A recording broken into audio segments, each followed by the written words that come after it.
Hello and जय हिंद दोस्तों, स्वागत है आप सभी का आपके अपने यूट्यूब चैनल टॉपिक क्लियर में। दोस्तों इस वीडियो में हम मैथ का प्रैक्टिस सेट करने वाले हैं। दोस्तों यह प्रैक्टिस सेट आपके सभी एग्जाम के लिए, जैसे कि रेलवे के सभी एग्जाम, एसएससी के सभी एग्जाम और आप स्टेट एग्जाम जैसे कि UP police, Bihar police, MP police जैसे राजस्थान पुलिस की तैयारी कर रहे हैं तो यह वीडियो आपके लिए बहुत महत्वपूर्ण है। देखिए दोस्तों, हम इसमें आपको जो क्वेश्चन कराएंगे उस सारे के सारे क्वेश्चन प्रीवियस ईयर होंगे और इन क्वेश्चनों को सॉल्व करने के लिए मैं आपको आसान तरीका और ट्रिक भी बताऊंगा। ठीक है दोस्तों, तो आप इस वीडियो के अंत तक बने रहिएगा। जैसे आप इस वीडियो को देखेंगे आपका नॉलेज बढ़ता जाएगा। ठीक है दोस्तों, तो आइए हम शुरू करते हैं। देखिए दोस्तों, सबसे पहले हमारा फर्स्ट नंबर क्वेश्चन आता है अगर। ठीक है दोस्तों, अगर 9 अंकों की संख्या जो दी गई संख्या या ना 72 से विभाज्य है तो 4x - 3y का मान ज्ञात करना है। ठीक है दोस्तों, देखिए दी गई संख्या क्या है दोस्तों, 985x। ठीक है, 5x 3 6 7 8y। यह जो संख्या है ना दोस्तों, यह जो संख्या है 72 से पूरी तरीके से विभाजित है। दोस्तों 72 से पूरी तरीके, दोस्तों 72 से वही संख्या डिवाइड होगी ना, वही संख्या डिवाइड होगी जो 8 और 9 से पूरी तरीके से डिवाइड होगी। 8 और 9 से पूरी तरीके से विभाजित होगी। ठीक है दोस्तों, अब देखिए दोस्तों,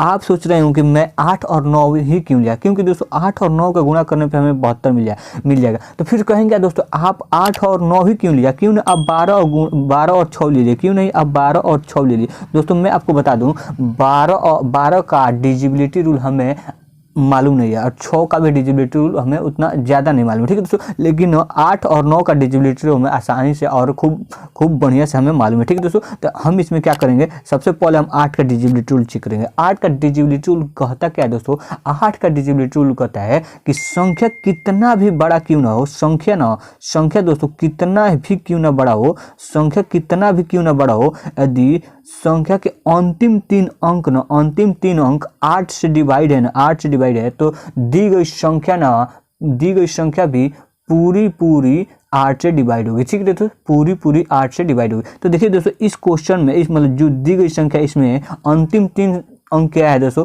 तो है 7, 8 और y। ठीक है दोस्तों, अंतिम 3 अंक यही है। ठीक है दोस्तों, अब यह 8 से डिवाइड है। ठीक है दोस्तों, 8 से डिवाइड है तो आइए हम 8 से चेक लेते हैं। ठीक है दोस्तों, अब देखिए यहाँ पे दोस्तों 8 का पहाड़ा हम पढ़ेंगे, 8 6 9 8। ठीक है दोस्तों, 9 8 72। ठीक है दोस्तों, यहाँ पे हमारे 72 हो जाएगा। ठीक है दोस्तों, उसके बाद दोस्तों इसे हम घटाएंगे तो यह कट जाएगा और यहाँ पे बचेगा 6। ठीक है दोस्तों, अब दोस्तों y के स्थान हम y को यहाँ उतारेंगे तो y को उतारेंगे तो y के जगह पर हम क्या रख दें कि यह 8 से पूरी तरीके से कट जाए। दोस्तों क्या हम 1 रखेंगे तो ये हो जाएगा 61।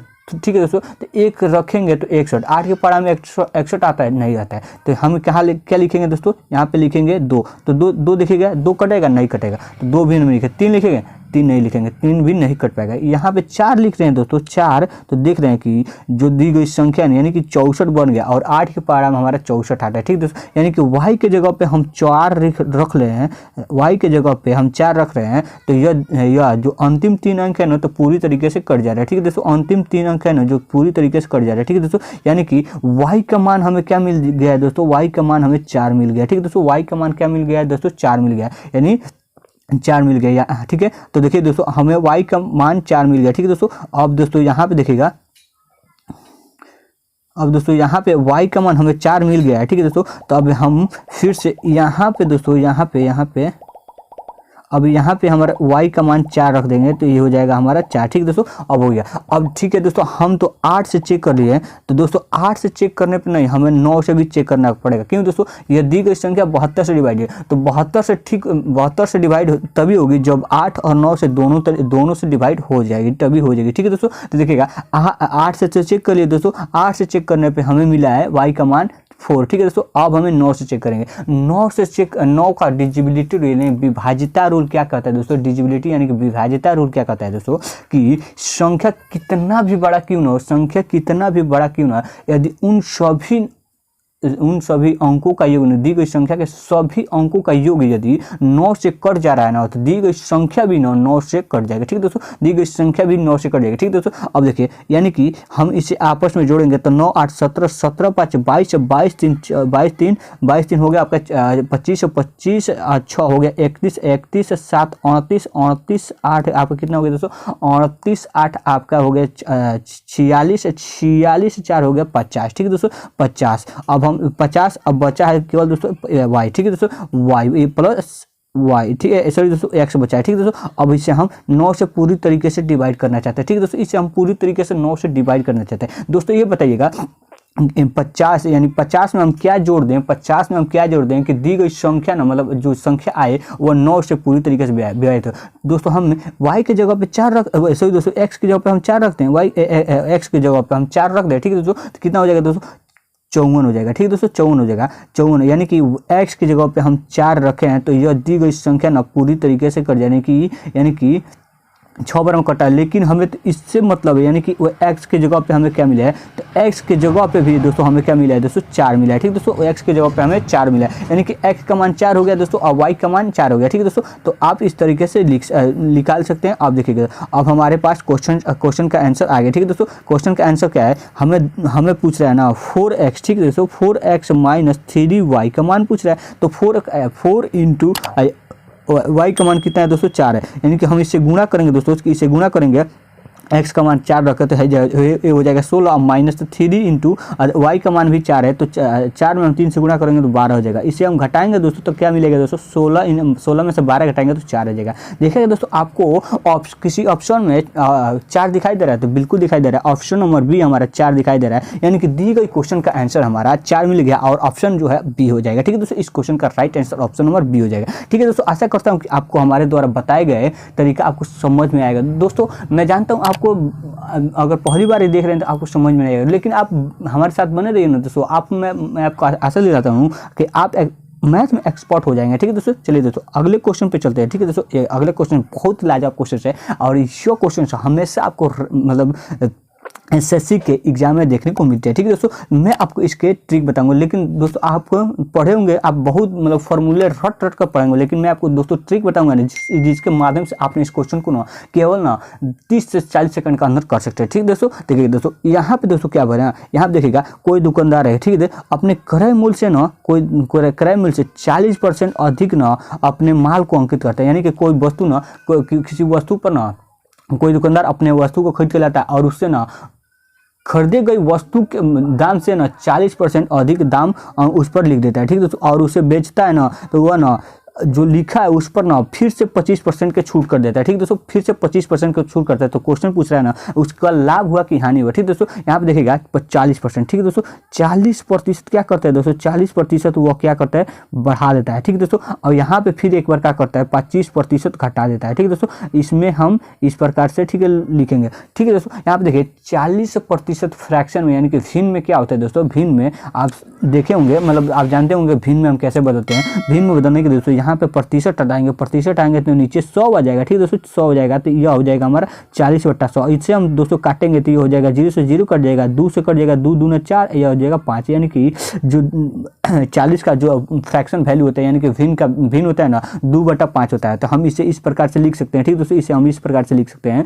कि 40% को फ्रैक्शन में हम 2/5 लिख सकते हैं। ठीक है दोस्तों, 2/5 लिख सकते हैं। ठीक है दोस्तों, उसके बाद दोस्तों हम 25% को फ्रैक्शन में क्या लिख सकते हैं, 25% को फ्रैक्शन में 1/4 लिख सकते हैं। ठीक है दोस्तों, अब देखिए दोस्तों यह हमारा यह सिंबल क्यों लगाया हूँ, यह सिंबल मैंने क्यों लगाया। ठीक है दोस्तों, यहाँ पे दोस्तों बताया जा रहा है ना कि 2 मतलब पहले 5 था, 2 बढ़ाया गया तो कितना हो जाएगा दोस्तों, 7 हो जाए, यानी कि 5 से हमारा 7 हो गया। ठीक है दोस्तों, यानी कि कोई वस्तु ना, मान लीजिए कोई दुकानदार ना कोई वस्तु खरीद कर लाता है, उस पर ना वो खरीद कर लाता है तो उसमें ना 5 अंकित मतलब 5 रुपया खरीद कर लाता है, लेकिन जब ना वो लाता है ना तो उस पर अंकित करता है ना तो 40% बढ़ाता है। जब 40% बढ़ाता है ना तो उस पर 7 रुपया कर देता है। ठीक है दोस्तों जब 40% बढ़ाता है तो वह मूल्य 7 रुपया हो जाता है। ठीक है दोस्तों, अब देखिए दोस्तों यहाँ पे बोल रहा है ना 4, यहाँ पे डिक्रीज हो रहा है, यानी कि कम हो रहा है। ठीक है दोस्तों, यानी कि पहले 4 रुपया था। ठीक है दोस्तों, अंकित करने पर ना 4 रुपया था और जब छूट किया ना तो उसे 1 रुपया छूट कर दिया, यानी कि 4 रुपये से ना छूट कर दिया तो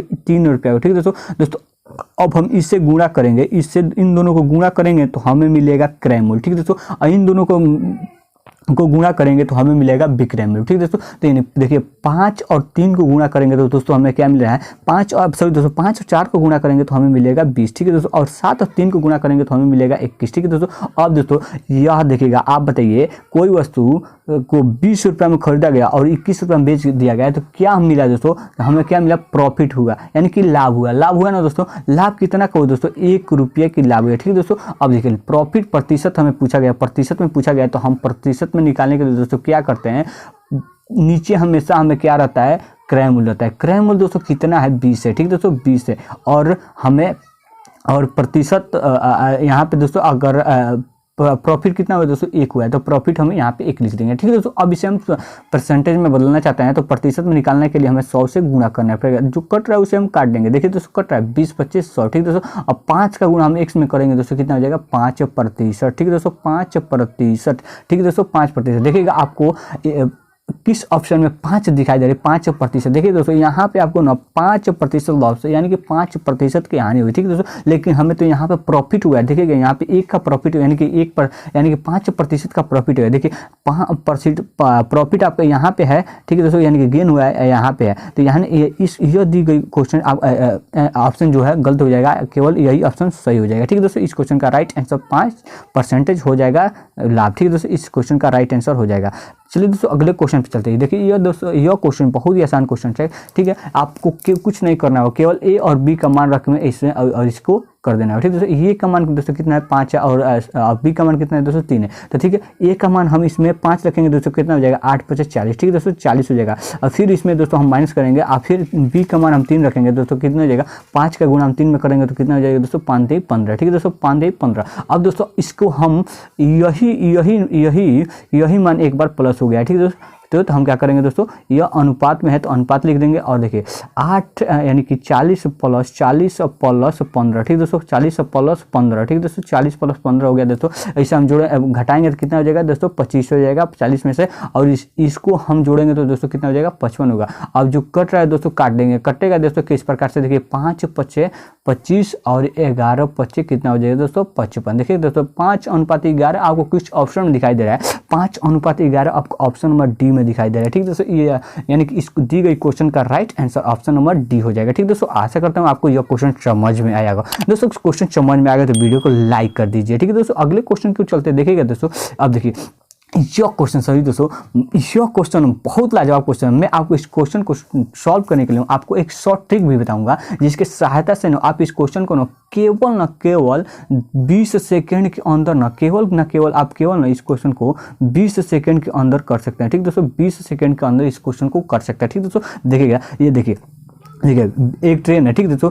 अगर ना बिना रुके ना कोई ट्रेन है ना, जो एक ऐसी ट्रेन होती है जो छोटे छोटे स्टेशन पर नहीं रुकती है, केवल बड़े स्टेशन पर रुकती है। तो वही एक ट्रेन है ना, बिना रुके ना जब चलती है ना, तो उसका औसत चाल होता है, जो औसत चाल होता है 72 किलोमीटर प्रति घंटा होता है, ठीक दोस्तों, 72 किलोमीटर प्रति घंटा होता है। और जब वो रुक कर चलती है, ठीक दोस्तों, जब वो रुक कर चलती है ना, तो उसका जो चाल होता है ना 60 किलोमीटर, यानी कि जो औसत चाल होता है 60 किलोमीटर प्रति घंटा होता है। तो प्रति घंटे औसत कितने मिनट के लिए मतलब ट्रेन रुकती है। जब आपको इस प्रकार के प्रश्न आ रहे हैं तो मैं आपको एक शॉर्ट ट्रिक बता रहा हूँ, ठीक है दोस्तों। मैं आपको शॉर्ट ट्रिक बताता हूँ। ट्रिक क्या है दोस्तों, ट्रिक आपको लिखिएगा, ट्रिक आप इसको किसी कॉपी पे उतार लीजिए, ठीक है दोस्तों। ट्रिक क्या है दोस्तों, ट्रिक क्या देखिएगा, ट्रिक जब समय रुकने का जब समय पूछे ना, रुकने का समय दोस्तों, रुकने का जब समय पूछे, रुकने का समय, तो आप ना क्या कीजिए, देखिएगा तेज गति यानी कि फास्ट स्पीड माइनस, ठीक है, fast speed minus slow speed, ठीक है दोस्तों, स्लो स्पीड बट्टा फास्ट स्पीड, ठीक है दोस्तों, फास्ट स्पीड यह हो जाएगा हमारा, ठीक है। और इसे हमें पूछा गया दोस्तों मिनट में, अगर मिनट में पूछा गया तो हम इसे 60 से गुणा कर देंगे, ठीक है दोस्तों, 60 से गुणा कर देंगे। यही हमारा ट्रिक है, आप इसे किसी कॉपी पर उतार कर रख लीजिए, ठीक है दोस्तों, यही हमारा ट्रिक है। देखिए दोस्तों अब फास्ट स्पीड यहाँ पे इसे हम सॉल्व कर दे रहे हैं, तो फास्ट स्पीड कितना है दोस्तों, 72 है, ठीक है दोस्तों, 72 है। और स्लो स्पीड कितना है दोस्तों, 60 है, तो 60 हम लिख देंगे। अब नीचे हमें लिखना है फास्ट स्पीड। फास्ट स्पीड मतलब देखिए, फास्ट स्पीड मतलब तेज गति वाला स्पीड कितना है दोस्तों, 72 है। और धीमी गति वाला स्पीड 60 है। और नीचे हमें लिखना है फास्ट गति यानी कि तेज गति वाला स्पीड कितना है दोस्तों, 72 है, ठीक है दोस्तों 72 है। और इसे हम 60 से गुणा करेंगे, ठीक है दोस्तों, इससे हम घटाएंगे 72 में से 60 घटेगा दोस्तों, कितना हो गया 12 आ गया। और 12 नीचे हो गया 72, ठीक है दोस्तों 72 और नीचे 72 और गुणा हम 60 से करेंगे तो कितना हो गया 12 छक 72, 6 से कटेगा यह दोस्तों 10 बार में, तो आ जाएगा हमारे पास 10 इस क्वेश्चन का 10 मिनट इस क्वेश्चन का राइट आंसर हो जाएगा, ठीक है दोस्तों 10 इस क्वेश्चन का राइट आंसर हो जाएगा। देखिए जो ऑप्शन नंबर ए हमें हमारे दिखाई दे रही है। आशा करता हूँ कि आप जो ना इस ट्रिक को समझे होंगे और आप इस ट्रिक को ना अपने कॉपी में जरूर उतार कर रखेंगे, ठीक है दोस्तों। चलिए दोस्तों अगले क्वेश्चन की ओर चलते हैं, ठीक है दोस्तों। यह क्वेश्चन देखिएगा, इस क्वेश्चन को ना बहुत सारे दोस्त क्या करेंगे ना, मैं तो इस क्वेश्चन को ना बहुत सारे दोस्त क्या कहेंगे तो मैं इस क्वेश्चन को ना केवल 2 सेकंड के अंदर या 3 सेकंड के अंदर बना सकता हूँ, लेकिन नहीं दोस्तों, इसमें आप थोड़ी सी मिस्टेक कर देंगे अगर आप ध्यान से इस क्वेश्चन को नहीं देखेंगे तो, ठीक है दोस्तों। देखिए दोस्तों क्या हो जाएगा, यहाँ पे देखिएगा ये अनुपात दिया है दोस्तों, क्या दिया है 5:8 दिया है दोस्तों, क्या दिया है 5:8 दिया है। देखिए दोस्तों हमें पूछ रहे हैं ए अनुपात बी अनुपात सी दिया है, ठीक है पूछ रहा है ए अनुपात बी अनुपात सी अनुपात पूछ रहा है, तो हम लिख लेंगे, ठीक है दोस्तों। यहाँ पे दोस्तों क्या करेंगे ना, यहाँ पे देखिए ध्यान से, यहाँ पे बी अनुपात सी नहीं है दोस्तों, यहाँ पे सी अनुपात बी है, ठीक है दोस्तों, यहाँ पे सी अनुपात बी है। आपको यहाँ पे ध्यान देने की जरूरत है, ठीक है दोस्तों। यहाँ पे बहुत सारे दोस्त क्या करते हैं, कई क्वेश्चन में दिया गया होता है कि बी अनुपात सी, ठीक है दोस्तों, कई क्वेश्चन में दिया होता है बी अनुपात सी, तो वही जानकर यहाँ पे लिख देते हैं, ठीक है दोस्तों। यहाँ पे देखिए दोस्तों, यहाँ पे सी का मान दिया गया है 4, ठीक है दोस्तों 4 दिया गया, यहाँ पे बी का मान दिया गया है 3, तो 3 हम लिख देंगे, ठीक है दोस्तों। अब हमें निकालना है, ठीक दोस्तों। अब देखिएगा निकालेंगे दोस्तों, तो देखिएगा दोस्तों यहाँ पे ए अनुपात बी अनुपात सी का मान निकालेंगे, तो देखिए दोस्तों यहाँ पे देखिएगा, यहाँ पे b का मान 8 है, यहाँ पे b का मान 3 है। क्या दोस्तों आप बताइए, एक क्वेश्चन में किसी का मान 2 हो सकता है, नहीं हो सकता है, नहीं हो सकता है ना, नहीं हो सकता ना, तो ठीक है, तो हम इसे बराबर कर लेंगे। बराबर करने के लिए हम ये 8 को क्या करेंगे दोस्तों, 8 में हम 3 से गुणा कर देंगे, 3 से गुणा कर देंगे और 3 को हम 8 में गुणा कर देंगे दोस्तों, कितना हो जाएगा, ये हो जाएगा 24, ये हो जाएगा 24। लेकिन दोस्तों मैथ हमारा बाप का जागीर नहीं कि मैं जो चाहूँ वो कर सकता हूँ, ठीक है दोस्तों। मैथ मेरा बाप का जागीर नहीं कि जो मैं चाहूँ वो कर सकता हूँ, ठीक है दोस्तों। तो सिंपल इसके लिए दोस्तों क्या करना होगा, जब मैंने यहाँ पे 3 से गुणा किया ना, तो इसमें भी हमें 3 से गुणा करना पड़ेगा। तो जो हमारे जो ये हो जाएगा ना, ये हमारा क्या हो जाएगा दोस्तों, 3 से गुणा करेंगे तो ये हो जाएगा 15, ठीक है दोस्तों, ये हमारा हो जाएगा 15 और बी हो जाएगा 8 3 24, ठीक है दोस्तों, 8 3 24। और इसमें दोस्तों, और यहाँ पे हम इसको गुणा किए हैं तो 24 हो गया, ठीक है दोस्तों। लेकिन दोस्तों फिर से हमें यहाँ पे 8 गुणा किए हैं, तो हमें भी यहाँ पे 8 से गुणा करना पड़ेगा दोस्तों। 8 से गुणा करेंगे दोस्तों, यह कितना हो जाएगा 8 चौका, ठीक है दोस्तों 32। और दोस्तों यदि यह कट रहा है ना तो हम इसे काटेंगे, और नहीं कट रहा है तो हम नहीं काटेंगे। देखिए तो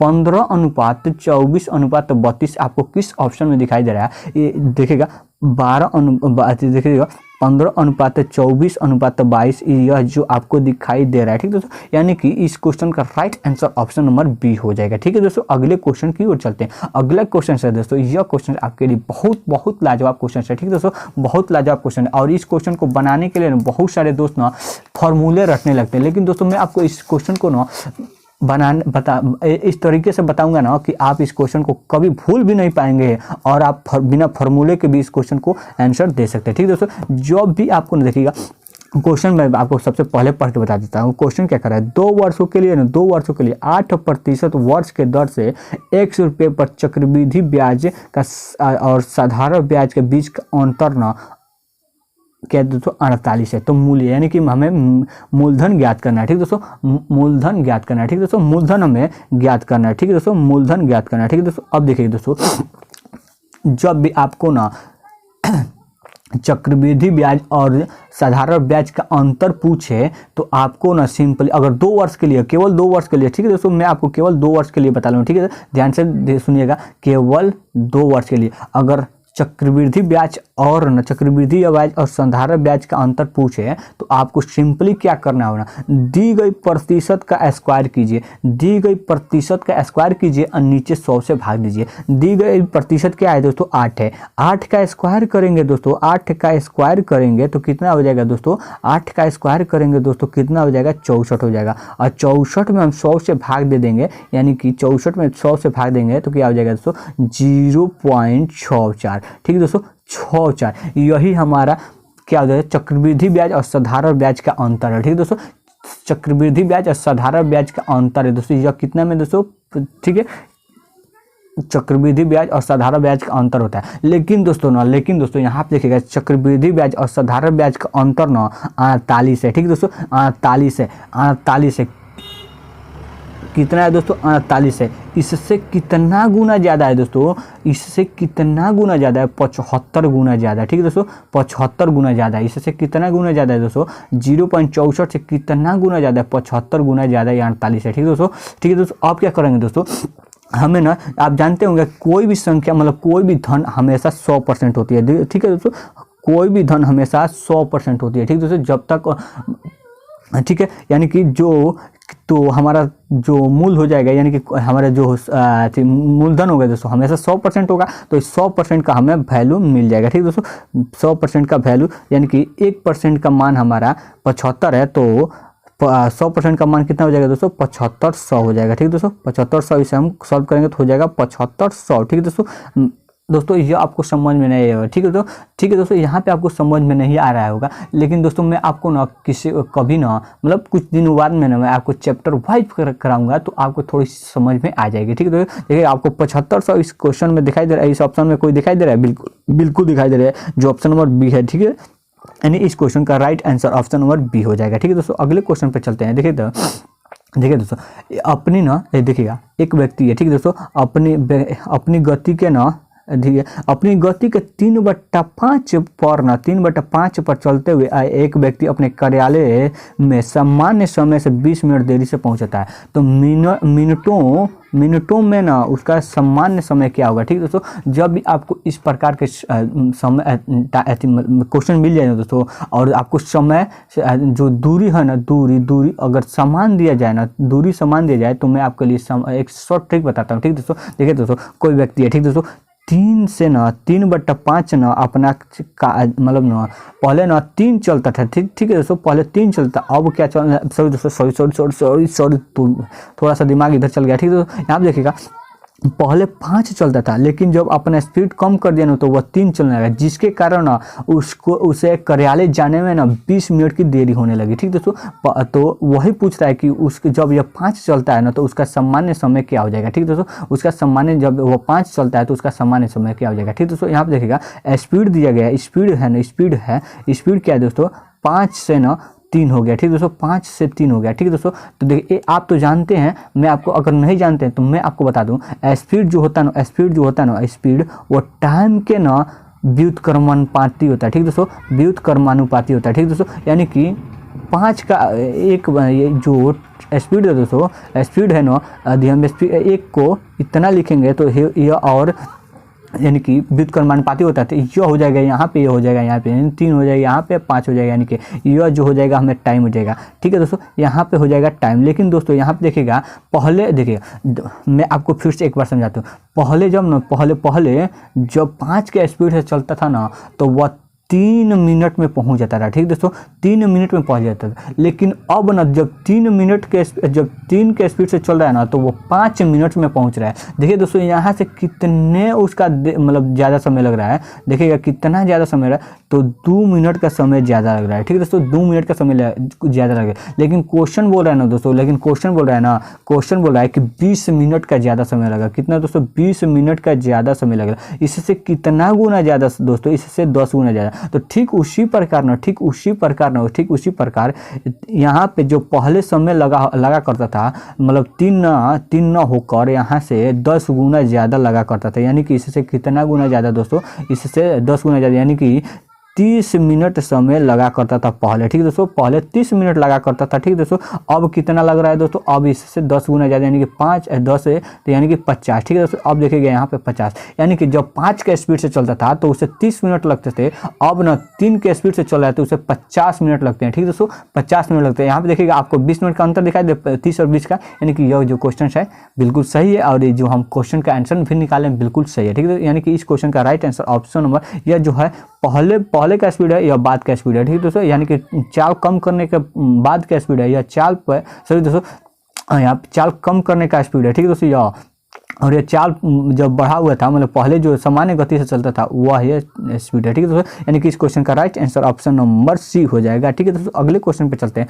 ए बी और सी, ठीक है दोस्तों, ए बी और सी की क्षमताएं 2:5:3 के अनुपात में, ठीक है दोस्तों, ठीक है, और एक साथ काम करने पर वे 12 दिनों में कार्य को पूरा कर सकते हैं। ठीक है दोस्तों, देखिएगा ए बी और सी का ए बी सी, ठीक है दोस्तों, इनके जो कार्य क्षमता का अनुपात है ना, कार्य क्षमता का अनुपात है 2:5:3 है। ठीक है दोस्तों, 3 है। ठीक है दोस्तों, और न एक से जब वे काम करते हैं ना तो 12 दिनों में काम को समाप्त कर सकते हैं। ठीक है दोस्तों, पूरे कर सकते हैं। और ये अकेला कितने दिनों में उस कार्य को समाप्त कर सकता है। ठीक है दोस्तों, अब देखिए दोस्तों, मैं आपको यहाँ पे समझाता हूँ। ठीक है दोस्तों, ये जो है ना किसी कार्य को एक दिन की जो उसकी क्षमता होती है ना, मतलब क्षमता किसे कहते हैं दोस्तों, किसी कार्य को एक दिन में किए गए कार्य को, मतलब कार्य को हम क्षमता कहते हैं। किसी कार्य को एक दिन में किए गए कार्य को हम क्षमता कहते हैं। यानी कि ए ना एक दिन में 2 काम कर रहा है, बी ना एक दिन में 5 काम कर रहा है, सी ना एक दिन में 12 काम कर रहा है। ठीक है दोस्तों, यानी कि तीनों जब मिल जाए एक दिन में कितने कार्य करेंगे दोस्तों, जब तीनों मिल जाए तो कितने काम कर रहे हैं, 5 2 7 7 3 कितना हो जाएगा, 10 हो जाएगा। यानी कि एक दिन में 10 काम करेंगे। ठीक है दोस्तों, लेकिन जो दोस्तों ना जब वो काम को ना तीनों मिलकर 12 दिन में समाप्त कर दे रहे हैं। ठीक है दोस्तों, तो एक दिन में 10 काम कर रहे हैं तो 12 दिन में दोस्तों कितने काम कर देंगे। ठीक है दोस्तों, तो 120 काम कर देंगे। लेकिन दोस्तों हम 120 नहीं लिखेंगे क्योंकि हमें काटना है, इसे सॉल्व भी करना है। ठीक है दोस्तों, और ठीक है, यहाँ पे देखिए अब अगर ना इसी काम को ये अकेला उस कार्य को कितने दिनों में कर सकता है। देखिए दोस्तों, ये ना एक दिन में कितना कार्य करता है दोस्तों, एक दिन में 2 कार्य करता है, तो 120 कार्य को कितने दिनों में करेगा, तो 2 के स्पीड से करते करते वो कितने दिनों में करेगा। ठीक है दोस्तों, यहाँ पे हम काटेंगे 6 से 6 हो जाएगा, यहाँ पे 12 6 दूना 12 और बचेगा 10 के गुणा 2 से 6 से कर देंगे कितना हो जाएगा 60, यानी कि 60 दिन में ना अकेला इस कार्य को पूरा कर सकता है। देखिएगा आपको 60 किस ऑप्शन में है, ऑप्शन नंबर बी में है, जो इस क्वेश्चन का राइट आंसर हो जाएगा। ठीक है दोस्तों, आशा करते हैं आपको इस क्वेश्चन समझ में आया होगा। ठीक है दोस्तों,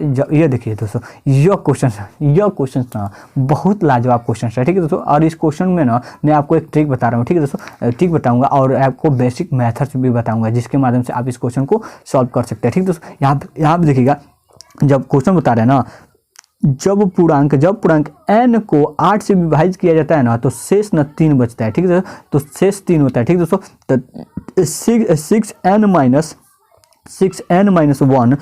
को 8 से विभाजित करने पर शेषफल क्या होगा। ठीक है दोस्तों, इस टाइप के क्वेश्चन आते हैं ना तो दोस्तों हम एक संख्या को मानना होता है। ठीक है दोस्तों, लेकिन मैं आपको इसमें बताऊंगा ना, बिना संख्या को माने भी ना इस क्वेश्चन को आप बना सकते हैं। लेकिन दोस्तों हम क्या मानेंगे, 8 से ना कोई एक ऐसी बड़ी 8 से बड़ी एक ऐसी वैल्यू मान लेंगे जिसे हम ना डिवाइड करेंगे ना तो उसमें शेष 3 होगा। तो दोस्तों क्या हम 11 मान ले, बिल्कुल मान लेंगे। ठीक है दोस्तों, क्योंकि हम 11 में 8 से डिवाइड करेंगे तो हमें 8 कम 8 और 3 हमें शेष मिल जाएगा। ठीक है दोस्तों, 8 हमें 3 हमें शेष मिल जाएगा। ठीक है दोस्तों, यानी कि हम जो संख्या माने 11 माने हैं। ठीक है दोस्तों, बिल्कुल सही भी माने हैं। ठीक है, क्योंकि 8 से डिवाइड करने पर हमें 3 भी शेष मिल जाएगा। ठीक है दोस्तों, अब देखिए 8, अब हमें पूछ रहा है ना, अगर 6n-1 को हम 8 से डिवाइड करेंगे, यानी कि इसमें हम 6 को गुणा कर देंगे और वो 1 माइनस कर देंगे और इसे हम 8 से डिवाइड करेंगे तो हमें फिर से शेषफल क्या मिलेगा। ठीक है दोस्तों, यानी कि 11 6 66 में हम दोस्तों एक भी घट काम कर देंगे तो दोस्तों कितना हो जाएगा 65 को डिवाइड करेंगे 8 से तो हमें क्या मिलेगा दोस्तों, शेष में क्या मिलेगा 8 × 64 और शेष हमें मिलेगा 1। ठीक है दोस्तों, जो शेष 1 मिलेगा, देखिएगा किस ऑप्शन में आपको शेष 1 दिखाई दे रहा है, ऑप्शन नंबर डी में हमें दिखाई दे रहा है शेष, ठीक है 1। ठीक दोस्तों, यानी इस क्वेश्चन का राइट आंसर डी हो जाएगा। लेकिन दोस्तों मैं आपको ट्रिक बता रहा हूँ कि आप ना इसमें ना इस संख्या को बिना माने, मतलब किसी संख्या को बिना माने ना आप इस क्वेश्चन का निकाल सकते हैं। ठीक है दोस्तों, आप इस क्वेश्चन को बिना संख्या को माने, जब भी आपको इस टाइप के प्रश्न आ जाए और ना जो पहला शेष हो रहा है उसी संख्या को आप ना n मान लीजिए। ठीक है दोस्तों, जो पहला शेष बच रहा है उसी संख्या को आप n मान लीजिए। यानी कि देखिएगा दोस्तों, यहाँ पे मैं आपको ट्रिक बता रहा हूँ। ठीक है दोस्तों, यहाँ पे अब मैं आपको ट्रिक बता रहा हूँ। ठीक है दोस्तों, ये दी गई शेषफल को यानी रिमाइंडर को आप n मान ले, यानी n जो है हम 3 मान लेते हैं। ठीक है दोस्तों, हम आपको बेसिक मैथ्स से भी 1 निकालें। ठीक है दोस्तों, मैं आपको ट्रिक के माध्यम से भी 1 निकाल कर दिखाऊंगा। ठीक है दोस्तों, ठीक है 6n यानी कि 6 का गुणा हम 3 से कर देंगे, ठीक है दोस्तों, और -1 कर देंगे और 8 से इसे डिवाइड करेंगे, ठीक है दोस्तों। अब देखिए 6 3 18, 18 में से 1 गया दोस्तों, कितना हो गया दोस्तों, 17 हो गया। 17 को दोस्तों हम 8 से डिवाइड करेंगे दोस्तों, क्या हो जाएगा दोस्तों, कितना हो जाएगा दोस्तों, 8 में 16, 16 में 16 और 1 बचा हमारा शेष, दिखेगा एक शेष यहाँ पे भी बच रहा है ना, बिल्कुल सही। यानी कि जो ट्रिक है दोस्तों हमारा काम कर चुका है दोस्तों, यानी कि या आपका ट्रिक, आप इस क्वेश्चन को मतलब इस ट्रिक को आप अपनी कॉपी में लिख सकते हैं, ठीक है दोस्तों। मैं आपको ना इसी टाइप मतलब अगर आप हमारे साथ जुड़े रहते हैं तो मैं आपको इतना ट्रिक के माध्यम से आपको ना पूरे कॉपी भरवा दूंगा, लेकिन आप ना केवल मेरे साथ बने रहिए, ठीक है। यानी कि इस क्वेश्चन का right answer option number D होगा। आशा करता हूँ कि आपको हमारा ट्रिक पसंद आया होगा, ठीक है दोस्तों। चलिए दोस्तों अगले क्वेश्चन पे चलते हैं। अगले क्वेश्चन देखिएगा यहाँ पे है, अगले क्वेश्चन पे चलते हैं, ठीक है। तो देखिए यहाँ पे देखिएगा, यह क्वेश्चन बहुत आसान है अगर आप समझ लेंगे तो। देखिएगा प्रॉफिट एंड लॉस से यह क्वेश्चन है, ठीक है दोस्तों। देखिए दोस्तों यह जो है, यदि 40 लेखों की बिक्री मूल्य 25 लेखों के लागत मूल्य के बराबर है, ठीक है दोस्तों, लागत मूल्य के बराबर है, तो लाभ हुआ या हानि हुआ यह हमें प्रतिशत में बताना है, ठीक है दोस्तों। देखिए कोई वस्तु है ना, मतलब कोई व्यक्ति है, ठीक है दोस्तों, जब वह ना कोई मतलब 40 मतलब पुस्तक या कुछ सामान बेचता है, ठीक है दोस्तों। सामान जब बेचता है ना तो उसे ना 50 लेखों यानी कि 50 वस्तु के क्रय मूल्य के बराबर उसे ना मतलब उसे बराबर बेचता है, ठीक है। यानी कि हम इस प्रकार से इस क्वेश्चन को लिख सकते हैं कि जो सेलिंग ना इसे हम लिख सकते हैं 40 वस्तु का सेलिंग प्राइस ना, 40 वस्तु का सेलिंग प्राइस और ना 50 वस्तुओं का कॉस्ट प्राइस दोनों आपस में बराबर है, ठीक है दोस्तों। ठीक है, आप समझ गए होंगे मेरे कहने का मतलब 40 वस्तुओं का सेलिंग प्राइस और 50 वस्तुओं का कॉस्ट प्राइस आपस में बराबर है। यहाँ से हम निकालेंगे दोस्तों, इससे हम काटेंगे तो क्या कट जाएगा, 4:5 हो जाएगा, ठीक है दोस्तों। सॉरी दोस्तों, यहाँ पे हम कटेंगे तो 0 से 0 कट जाएगा। और इसके बाद देखिए सेलिंग प्राइस और कॉस्ट प्राइस का हम अनुपात निकालेंगे दोस्तों, क्या हो जाएगा, कॉस्ट प्राइस का अनुपात आपका क्या हो जाएगा, 4 हो जाएगा और सेलिंग प्राइस का अनुपात आपका 5 हो जाएगा। तो सेलिंग प्राइस का अनुपात 5 हो गया और कॉस्ट प्राइस का अनुपात कितना हो जाएगा दोस्तों, 4 हो गया। देखिए दोस्तों, अब देखिए कोई वस्तु है, ठीक है दोस्तों, उसे 4 में खरीदा गया, ठीक है दोस्तों, 4 में खरीदा गया और 5 में बेचा गया तो उसे कितना प्रॉफिट हुआ कि लॉस हुआ दोस्तों। तो आप कोई छोटा बच्चा भी बोल सकता है ना कि इसमें ना 1 रुपया का प्रॉफिट हुआ है, ठीक है दोस्तों, 1 रुपया का प्रॉफिट है। यानी कि इस क्वेश्चन का ना यहाँ से दो ऑप्शन हमारे कट गए, ठीक है दोस्तों। ये ऑप्शन कट गया, ठीक है दोस्तों, क्योंकि इसमें लॉस है और ये भी ऑप्शन कट गया क्योंकि इसमें लॉस है, ठीक है दोस्तों। अब देखिए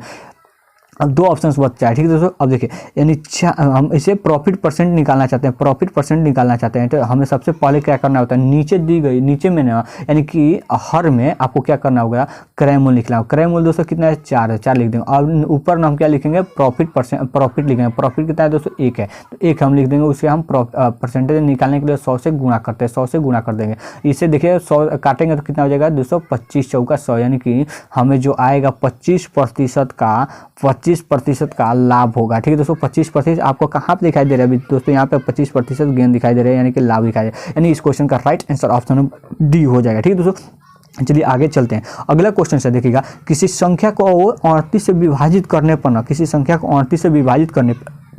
भागफल 24 आता है, ठीक है दोस्तों। किसी संख्या को 38 से विभाजित करने पर भागफल 24 आता है, तो और शेष न 13 होता है। संख्या क्या होती है दोस्तों, ये तो बहुत क्वेश्चन है, आप ना बहुत आसान क्वेश्चन है। आप इस क्वेश्चन को ना कम से कम 3 से 4 क्लास में पढ़े होंगे, ठीक है दोस्तों। इस क्वेश्चन को आप 3 या 4 क्लास में पढ़े होंगे, ठीक है दोस्तों। देखिए संख्या निकालने के लिए यानी नंबर मानी वो जो संख्या निकालना हो तो हम इस प्रकार से निकाल सकते हैं कि 38 का गुणा हम 24 में करेंगे और 13 जोड़ देंगे तो हमें संख्या मिल जाएगी। यानी कि भाजक भागफल और शेषफल को भागफल को गुणा कर देंगे और शेषफल को जोड़ देंगे तो हमें संख्या मिल जाएगी, ठीक है दोस्तों। यहाँ देखिएगा, इसे हम गुणा करेंगे तो दोस्तों मिलेगा 38 और 24 को गुणा कर देंगे तो हमें मिलेगा 912, ठीक है दोस्तों। 912 मिल जाएगा, ठीक है दोस्तों। और इसमें 13 जोड़ेंगे दोस्तों, कितना हो जाएगा दोस्तों, 925 हो जाएगा, ठीक है दोस्तों। 925 इस क्वेश्चन का यानी कि जो संख्या है 925 हो जाएगा। यानी कि 925 में यदि हम 38 से भाग करेंगे ना तो हमें भागफल कितना मिलेगा दोस्तों, 24 मिलेगा और शेषफल कितना मिलेगा दोस्तों, 13 मिलेगा। यानी इस क्वेश्चन का राइट आंसर देखिएगा ऑप्शन यहाँ पे दोस्तों, ऑप्शन नंबर सी हमारा 925 दिखाई देगा। यानी कि इस क्वेश्चन का right answer option number C हो जाएगा। ठीक है दोस्तों, अगले क्वेश्चन की ओर चलते हैं। ठीक है, ए और बी की वर्तमान आयु। ठीक है दोस्तों, ये हमारा एज प्रॉब्लम से क्वेश्चन है। ठीक है दोस्तों, और देखिएगा एज प्रॉब्लम से क्वेश्चन है। ठीक है दोस्तों, यहाँ पे देखिएगा ए और बी की वर्तमान आयु का वर्तमान आयु का अनुपात 8:9 है। ठीक है दोस्तों, 8:9 है। ठीक है दोस्तों, 8:9 है। ठीक है, तो और 9 वर्ष बाद में यह अनुपात 9 वर्ष बाद में यह अनुपात 19 अनुपात कितना हो जाता है दोस्तों, 21 हो जाता है। ठीक है दोस्तों, तो अब यहाँ से हम यहाँ तक हम सॉल्व करते हैं। ठीक है दोस्तों, यहाँ तक हम सॉल्व करते हैं, उसके बाद हम सॉल्व करेंगे। ठीक है दोस्तों, अब देखिएगा यहाँ से 8 से 9 कितना है दोस्तों, कितना है दोस्तों,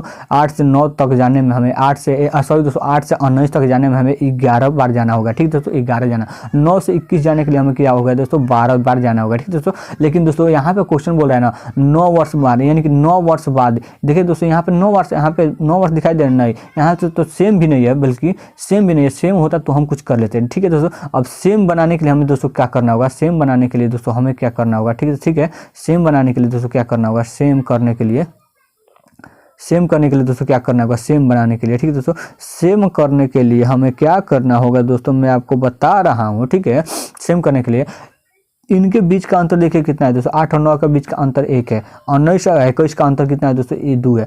तो इसके अंतर इसमें गुणा कर देंगे। ठीक दोस्तों, इसमें गुणा कर देंगे और इसके अंतर ना इसमें गुणा कर देंगे। ठीक दोस्तों, यानी कि बताइएगा इसका अंतर 2 आ रहा है। ठीक है दोस्तों, इसका अंतर 2 आ रहा है और इसका अंतर 1 आ रहा है। तो 2 8 और 9 में गुणा करेंगे, तो 2 को हम 8 और 9 में गुणा करेंगे दोस्तों कितना हो जाएगा, 16 हो जाएगा। और यह हो जाएगा 9 का गुणा 2 में करेंगे तो कितना हो जाएगा, 18 हो जाएगा। ठीक दोस्तों, अभी इसको हम 1 का गुणा 19 में करेंगे, 19 हो जाएगा। और 21 का गुणा 1 में करेंगे तो कितना हो जाएगा दोस्तों, 21 हो जाएगा। ठीक है दोस्तों, ये अनुपात हमें मिल गया। ठीक है दोस्तों, ये हमारा एक्चुअल अनुपात हो गया। ठीक है दोस्तों, अब देखिए दोस्तों यहाँ पे 16 से 19 कितना है दोस्तों, कितना बेसी है, 3 बेसी है। ठीक है दोस्तों, यहाँ से देखिएगा 18 से 21 कितना बेसी है दोस्तों, 3 बेसी है। यानी कि 3 ये दोनों बराबर हो गया। जब बराबर हो जाए दोस्तों देखिएगा अब यहाँ हमें एक्चुअल अनुपात मिल गया। ठीक है दोस्तों, देखिएगा 16 नहीं, जब ना ए की अनुपात 16 थी और बी की अनुपात 18 थी, और उसमें ना 3 वर्ष बाद 21 हो गया। लेकिन दोस्तों क्वेश्चन बोला 3 वर्ष बाद नहीं, 9 वर्ष बाद। ठीक है, 9 वर्ष बाद, इससे कितना गुना ज़्यादा, 3 गुना ज़्यादा। ठीक है दोस्तों, 3 गुना ज़्यादा। ठीक है दोस्तों, तो और देखिए यहाँ पे ना तो 9 यानी कि 3 गुना ज़्यादा। तो ठीक है, तो यह कितना हो जाएगा दोस्तों, तो बी का हमारा बी का कितना हो जाएगा दोस्तों, बी का कितना हो जाएगा, तो बी का जो आयु है दोस्तों, यानी कि आयु कितना हो जाएगा दोस्तों, 18, यानी कि 18 ना होकर इससे 3 गुना ज़्यादा, यानी कि इससे 3 गुना ज़्यादा कितना हो जाएगा दोस्तों, 3 गुना ज़्यादा, यानी कि 54 वर्ष हो जाएगा। लेकिन दोस्तों यह तो बी का हमें मालूम चल गया कि बी हमारे 54 वर्ष का है। ठीक है दोस्तों, लेकिन हमें बी का नहीं, हमें सी का वर्तमान आयु ज्ञात करना है। सी का वर्तमान है, तो सी का वर्तमान है, यहाँ पे बोला जा रहा है ना, सी ना बी से 3 वर्ष छोटा, यानी कि इससे 3 वर्ष छोटा सी हो जाएगा। सी के तो यानी कि 51 वर्ष का हो जाएगा। क्या दोस्तों, सी हो जाएगा 51 वर्ष का। 51 वर्ष किस ऑप्शन में दोस्तों दिखेगा, 51 आपका ऑप्शन नंबर सी दिखाई दे रहा है, यानी कि इस क्वेश्चन का right answer option number C हो जाएगा। ठीक है दोस्तों, ये दोस्तों ये हमारा लास्ट क्वेश्चन था दोस्तों। आपको यह क्वेश्चन कैसा लगा, किस प्रकार से लगा, और आपको हमारे द्वारा बताए गए ट्रिक आपको किस प्रकार के पसंद आए या नहीं आए, आप कमेंट में ज़रूर बताएं। अगर ना दोस्तों, अगर आपको ट्रिक हमारे पसंद आए, अगर मेरे आपको समझाने का तरीका भी पसंद आए, तो प्लीज़ ना वीडियो को ना लाइक कर दीजिए। ठीक है, अगर ना आप इस तरह का प्रैक्टिस सेशन ज्वाइन करना चाहते हैं हमेशा और डेली, तो आपको हमारे चैनल को सब्सक्राइब करना होगा। ठीक है दोस्तों, और आप कमेंट में ज़रूर बताइए दोस्तों ना कि यह वीडियो आपको कैसा लगा। ठीक है दोस्तों, चलिए दोस्तों मिलते हैं नेक्स्ट वीडियो में और कुछ अलग लेकर।